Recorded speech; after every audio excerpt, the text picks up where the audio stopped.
বাংলাদেশের ৭টি রহস্যময় স্থান। প্রাচীনকাল থেকে রহস্যের প্রতি মানুষের রয়েছে দুর্নিবার আকর্ষণ, আর এই আগ্রহের সূত্র ধরে একদিকে যেমন রহস্য ঘেরা পৃথিবীর অনেক অজানা বিষয় আমাদের কাছে পরিষ্কার হয়েছে, তেমনি অনেক কিছু রয়ে গেছে আগের মতোই ব্যাখ্যাহীন। তবুও রহস্য পাগল মানুষেরা প্রতি মুহূর্তে অদম্য নেশায় সকল রহস্যের নৈপথ্যের কারণ অনুসন্ধানে মেতে রয়েছেন। বাংলাদেশেও বেশ কিছু রহস্যময় স্থান রয়েছে। আজকের আয়োজনে আমরা বাংলাদেশের ৭টি রহস্যময় স্থান সম্পর্কে জানব। আমরা শুধু প্রচলিত গল্পগুলোই তুলে ধরার চেষ্টা করেছি মাত্র। বগালেক। বগালেক ঘিরে বসবাসকারী বম উপজাতিরা বিশ্বাস করেন অনেক বছর আগে এখানে ছোট ছোট বাচ্চাদের খেয়ে ফেলা ড্রাগন বাস করত। নিজেদের নিরাপত্তার কথা ভেবে গ্রামের লোকেরা ড্রাগনকে হত্যা করলে ড্রাগনের মুখ থেকে প্রচন্ড আগুন বের হয়ে পাহাড়কে বিস্ফোরিত করে, আর তা থেকেই জন্ম নেয় এই বগালেকের। বম ভাষার শব্দ বগা অর্থ ড্রাগন। রুমা উপজেলা পরিষদের লাগানো সাইনবোর্ডে বগালেকের এমন রহস্যের কথাই লিখে রয়েছে। আজ পর্যন্ত বগালেকের গভীরতা নির্ণয় করা সম্ভব হয়নি। আবার প্রতি বছর অজানা এক কারণে এই লেকের পানির রং বদলে যায়, যা আজও অমীমাংসিত হিসেবেই রয়ে গেছে। Swatch of no ground.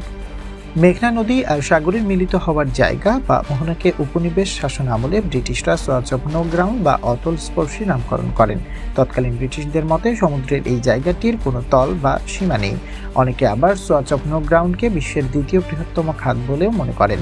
প্রায় ১,২৫,০০০ বছর পূর্বে তৈরি হওয়া এই সোয়াচ অফ নো গ্রাউন্ডের গভীরতা পরিমাপ করা আজও সম্ভব হয়নি। যা কোনোদিন সম্ভব হবে কিনা সেটাও এখনো এক রহস্যই হয়ে গেছে। লালবাগ কেল্লার সুড়ঙ্গ। লালবাগ কেল্লা নিয়ে মানুষের মুখে মুখে অনেক কাহিনী প্রচলিত রয়েছে। বিশেষ করে লালবাগ কেল্লার সুড়ঙ্গ সম্পর্কিত আলোচনা বহুল প্রচলিত। ধারণা করা হয় জমিদারদের বিপদ থেকে বাঁচার শেষ উপায় হিসেবে এই সুড়ঙ্গটি ব্যবহার করা হতো।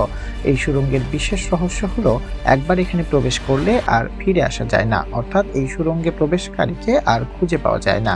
লালবাগ কেল্লার সুড়ঙ্গের ভিতর খুবই অন্ধকার। সাধারণ টর্চের আলো এখানে কোনো কাজে আসে না। বর্তমানে বাংলাদেশ সরকারের নির্দেশে লালবাগ কেল্লার সুড়ঙ্গটি বন্ধ করে দেওয়া হয়েছে, যার কারণে এখন রহস্যময় হয়েই থেকে গেল লালবাগ কেল্লার এই সুড়ঙ্গটি। ফয়েজ লেক। সৌন্দর্য ও বিনোদনের জন্য ফয়েজ লেক একটি প্রসিদ্ধ নাম। তবে নজরকাড়া সৌন্দর্যের সাথে সাথে ফয়েজ লেককে ঘিরে রয়েছে নানা রকম গল্প প্রচলিত। প্রায়শই শোনা যায় এখানে সাদা ও কালো পোশাক পরিহিত দুই রহস্যময় নারী ঘোরাফেরা করেন। স্থানীয় মানুষের মতে ফয়েজ লেকে এই দুজন নারীর মৃত্যু হয়, কিন্তু তাদের অতৃপ্ত আত্মা লেক ছেড়ে কখনো যায়নি। তবে এসব গল্পের এখন পর্যন্ত কোনো সত্যতা পাওয়া যায়নি। তবুও প্রচলিত ভূতের গল্পগুলো ফয়েজ লেককে আরো রহস্যময় করে তুলেছে। চলন বিল।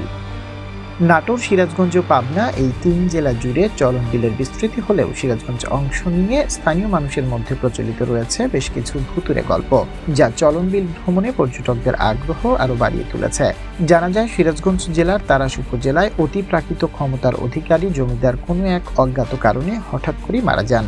জমিদারের মৃত্যুর রাতেই এখানে ৩টি মন্দির গড়ে ওঠে এবং মন্দিরগুলো পরদিনই আপনা আপনি ভেঙে যায়। এরপর থেকে স্থানীয় লোকজনের সাথে ঘটে যাচ্ছে বিভিন্ন রকমের রহস্যময় ঘটনা। Guns of Barishal.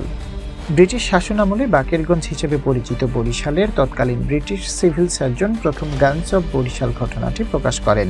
প্রতি বর্ষার শুরুতে অক্টোবর মাস থেকে ফেব্রুয়ারি পর্যন্ত গভীর সাগর থেকে কামান দাগের আওয়াজ আসত, আর তখন ব্রিটিশরা মনে করতেন কোনো জলদস্যু আক্রমণের প্রস্তুতি নিচ্ছে। কিন্তু প্রতিবার অনেক খোঁজাখুঁজি করে জলদস্যুর কোনো হদিস পাওয়া যায়নি। দক্ষিণ এবং দক্ষিণ পূর্বাঞ্চল থেকে এক বা একাধিক কামান দাগার বিকট শব্দগুলো বেশি শোনা যেত। কোথায় থেকে এই অদ্ভুত কামানের শব্দ আসতো সেই রহস্য আজও কেউ ভেদ করতে পারেনি। জনপ্রিয় কবি সুফিয়া কামাল তার আত্মজীবনীতেও এই কামানের শব্দের কথা লিখে গেছেন। তবে ১৯৫০ সালের পর থেকে এই রহস্যময় কামান দাগার শব্দ আর কখনো শোনা যায়নি। চিকনকালা। চিকনকালা বা নিফুপাড়া বাংলাদেশ এবং মায়ানমারের নো ম্যানস ল্যান্ডে অবস্থিত একটি রহস্যময় গ্রাম। এখানে হরহামেশা দাঁতালো শূকর, ময়ূর, বাঘ এবং ভাল্লুকের শব্দ শোনা যায়। এছাড়াও এলোমেলোভাবে চিতা বাঘের ছাল ছড়িয়ে ছিটিয়ে থাকতে দেখা যায়। চিকনকালার বাসিন্দাদের মতে বছরের অনির্দিষ্ট এক সময়ে গভীর বনের ভেতর থেকে অদ্ভুত রকমের কোনো এক শব্দ ভেসে আসে, আর তখন বনের মধ্যে কেউ আটকে গেলে সে আর ফিরে আসতে পারে না। কিছুদিন পর বনের ভিতরে তাদের মৃতদেহের খোঁজ পাওয়া গেলেও শরীরে আঘাতের কোনো রকম চিহ্ন থাকে না।